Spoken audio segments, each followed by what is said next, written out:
मैं हूं अभिषेक बारेठ और आप देख रहे हैं धमचिक.com।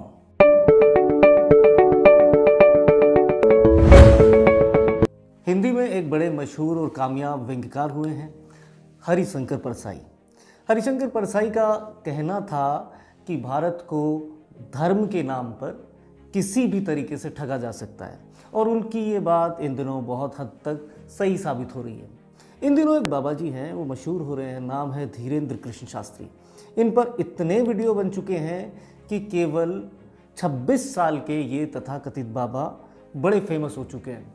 कुछ लोग इन्हें फेक मानते हैं तो भारत का एक बड़ा वर्ग इन्हें बड़ा सनातनी कहता है, धर्म रक्षक कहता है। आप सभी को पता होगा कि धीरेन्द्र कृष्ण शास्त्री बागेश्वर धाम के प्रमुख हैं और इनके अनुसार हनुमान जी की विशेष कृपा से इन्हें लोगों की हर समस्या पता चल जाती है, जिसे ये अपने दिव्य दरबार में बैठकर पहले ही कागज़ पर लिख लेते हैं और बाद में जिस व्यक्ति को ये बुलाते हैं उसकी हर तकलीफ़ और समस्या का समाधान भी बता देते हैं। अब तक टेलीविज़न चैनल्स पर और कितने ही यूट्यूब चैनल्स ने इस बात का पता लगाने के लिए बहुत कुछ किया है कि धीरेन्द्र शास्त्री ऐसा करते कैसे हैं। ध्रुव राठी जैसे फेमस यूट्यूबर्स इन पर वीडियो बना चुके हैं और सुहानी शाह जैसे मेंटलिस्ट इनको चैलेंज भी कर चुके हैं। पर बात है स्पीड की। मेंटलिस्ट भी आपसे बहुत कुछ पूछते हैं आपकी माइंड रीडिंग के लिए, उनकी लिमिटेशन है, लेकिन बाबा धीरेन्द्र शास्त्री बहुत ही तेज़ी से वो सब कुछ कागज़ पर लिख देते हैं जो मेंटलिस्ट से थोड़ा आगे की बात लगती है। आज पड़ताल में हमने इन्हीं सब मुद्दों को शामिल किया है, वो सब कुछ आपके लिए समेटा है जो शायद बहुत हद तक इस खेल और ट्रिक से पर्दा हटा दे।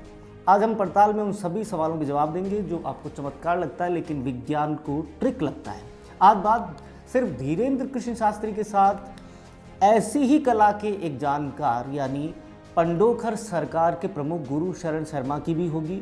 दोनों एक ही ट्रिक का इस्तेमाल करते हैं, लेकिन करते कैसे हैं। सबसे पहले बात मध्य प्रदेश के दतिया जिले के भांडेर तहसील में एक गांव पंडोखर की, जिसमें बालाजी के मंदिर के मुख्य पुजारी गुरु शरण महाराज उर्फ पंडोखर सरकार, जिन्होंने सबसे पहले ट्रेंड शुरू किया। गुरु शरण महाराज उर्फ पंडोखर सरकार की उम्र 40 साल है, जबकि धीरेन्द्र शास्त्री की उम्र 26 साल है। ये भी मध्य प्रदेश के छतरपुर में अपना दिव्य दरबार लगाते हैं। दोनों ही ये दावा करते हैं कि उन पर हनुमान जी की विशेष कृपा है, जिससे उनको सिद्धि हासिल हो गई है कि वो किसी भी समस्या को बिन कहे कागज पर उकेर लेते हैं, लिख लेते हैं। पंडोखर सरकार की हालत तो ये है कि वहाँ रोज़ हज़ारों लोग अपनी समस्या लेकर पहुँचते हैं और 500 से लेकर 51,000 रुपये का शुल्क जमा करवाने के बाद आपका नंबर आता है। 51,000 वाला VIP और 500 की पर्ची वाला इंतज़ार करता रहेगा, वो भी तकरीबन 1 महीने तक का इंतज़ार उसे करना पड़ेगा, क्योंकि वो आम आदमी है। मतलब भगवान के दरबार में पहला घोटाला। अगर पंडोखर सरकार से अलग से मिलना है तो 2100 रुपये की अलग से पर्ची है। यहाँ पर भी VIP का खेल चालू रहता है, ज़्यादा रकम देने पर मुलाकात जल्दी होगी। ये सब करने के लिए पंडोखर सरकार में खुद रहने खाने की व्यवस्था भी करनी होगी और लंबा इंतज़ार भी, सिर्फ साधारण लोगों के लिए जिनके पास कम पैसे हैं। 2005 तक पंडोखर सरकार की फ़ीस केवल 20 रुपये तक थी, लेकिन अचानक लोकप्रियता बढ़ते ही 2005 में इसे 3,000 से 5,000 कर दिया गया। बाद में बढ़ते बढ़ते ये लाखों तक जा पहुंची। दूसरी तरफ बागेश्वर धाम में अर्जी का कोई पैसा नहीं लगता, क्योंकि इनकी पैसे कमाने की ट्रिक थोड़ी अलग है। ये दान देने के लिए कहते हैं। यहाँ तक कहते हैं जो भी भक्त उनके पास आए, चाहे वो पूरी संपत्ति बागेश्वर धाम के नाम कर सकता है। मतलब यहाँ दान शुल्क और पंडोखर में सीधे ही आपको लपेट लिया जाता है। दोनों में कॉमन बात यह है कि दोनों ही मध्य प्रदेश में ये खेल कर रहे हैं। बागेश्वर में भी छतरपुर की राजनगर तहसील के गड़ा गांव में ये चमत्कारी बाबा बैठते हैं। खैर, आगे बढ़ते हैं चमत्कार की तरफ। बागेश्वर में नारियल के साथ अर्जी लगानी होती है, जिसमें आपका पूरा पता, कॉन्टैक्ट नंबर और हल्की फुल्की हिस्ट्री भी होती है। मंगलवार शनिवार को अर्जी लगती है। वहीं पंडोखर में ये अमावस्या को ज़्यादा होता है। दिव्य दरबार लगने से पहले ही कुछ लोग शॉर्ट लिस्टेड किए जाते हैं और उनको फ़ोन करके जानकारी दे दी जाती है कि उनका नंबर आएगा, उनको दरबार में आना अनिवार्य है। मतलब दान वगैरह ज़्यादा हो जाता है। इससे शॉर्ट लिस्टेड लोगों को पहले ही छंटनी करके टाला जा चुका होता है, इसलिए कार्यकर्ताओं के लिए उनकी निजी जानकारी सोशल मीडिया वगैरह पर उनके घर वगैरह से जुटाना आसान हो जाता है। साथ ही ये सिर्फ 50 के आसपास लोग होते हैं जिन्हें धीरेन्द्र शास्त्री खुद छांटते हैं। दावा ये होता है कि लॉटरी सिस्टम से ऐसा होता है।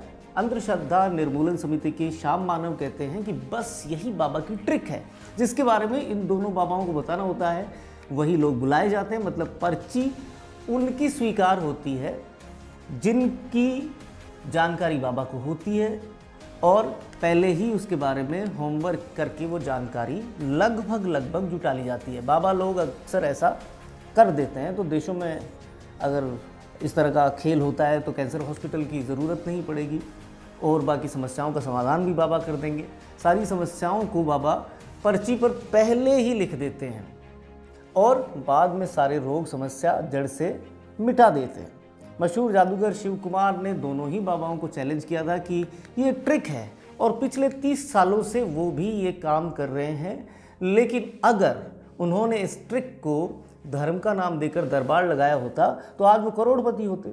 मासूम लोगों को जादू की इस ट्रिक से ठगना उन्हें पसंद नहीं है और इससे सनातन धर्म का अपमान हो रहा है। दरअसल ये माइंड रीडिंग है और दुनिया भर के मेंटलिस्ट इसे परफॉर्म करते हैं, लेकिन सवाल ये है कि इतनी तेज़ी से कैसे कर पाते हैं। धीरेन्द्र शास्त्री का जन्म 1996 में हुआ था और बचपन में वो एक एवरेज स्टूडेंट थे।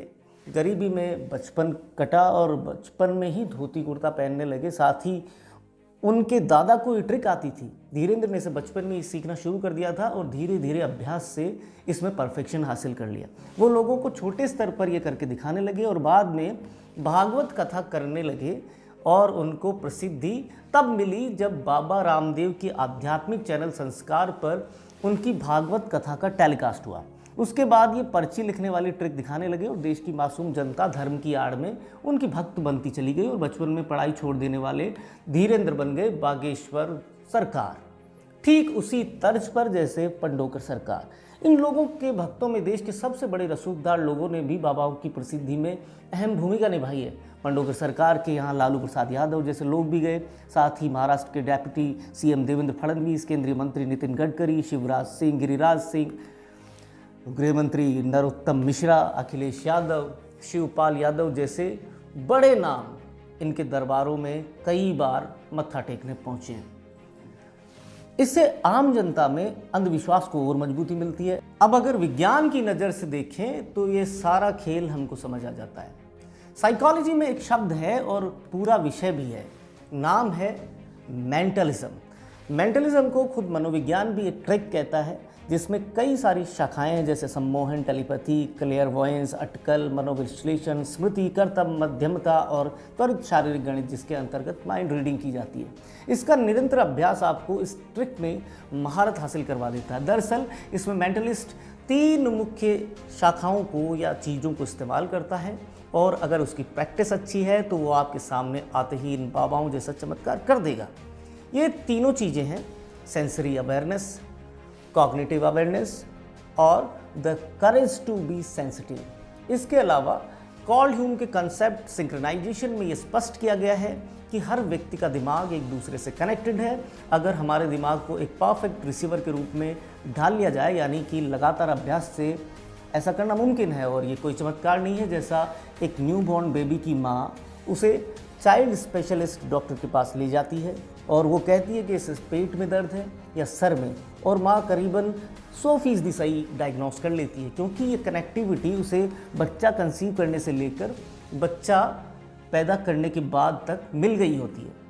वो सिर्फ बच्चे के हाव भाव से ही माइंड रीडिंग कर लेती। पंडोकर सरकार और बागेश्वर धाम के धीरेन्द्र कृष्ण शास्त्री के चमत्कारों को लेकर देश के फेमस साइकेट्रिस्ट संतोष कुमार विश्वकर्मा कहते हैं कि दोनों ही एक ही ट्रिक यूज़ करते हैं, जिसमें कि पहला है चीफ कंप्लेंट, जिसमें अगला व्यक्ति किस समस्या को लेकर आया है।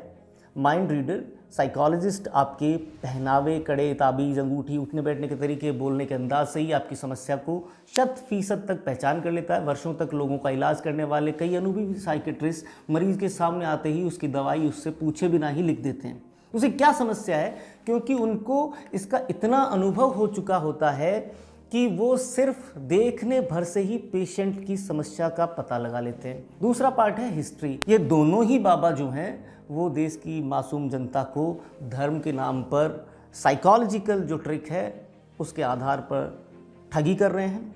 अब जैसे धीरेन्द्र कृष्ण शास्त्री हैं, वो प्राइवेट जेट में सफ़र करते हैं बागेश्वर धाम में, तो ये झूठ भी फैलाया हुआ है कि धीरेन्द्र कोई पैसा नहीं लेते हैं, लेकिन जगह जगह दान पेटियाँ और बैंक अकाउंट नंबर डिस्प्ले किए हुए हैं और वो अकाउंट मासूम जनता भरे जा रही है।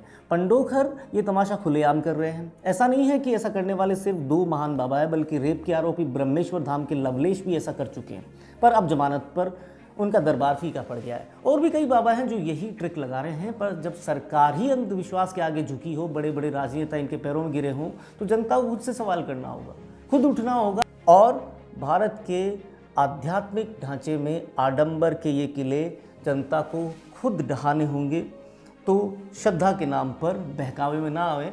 और साथ ही अगर आपको इस तरह की खबरें और इस तरह की पड़ताल अच्छी लगती है तो आप हमारे साथ बने रहें, हमारे चैनल को सब्सक्राइब करें, बेल आइकन को प्रेस करें, ताकि हमें साहस मिल सके कि हम फिर से आपके लिए ऐसे कंटेंट बनाते रहें। शुक्रिया।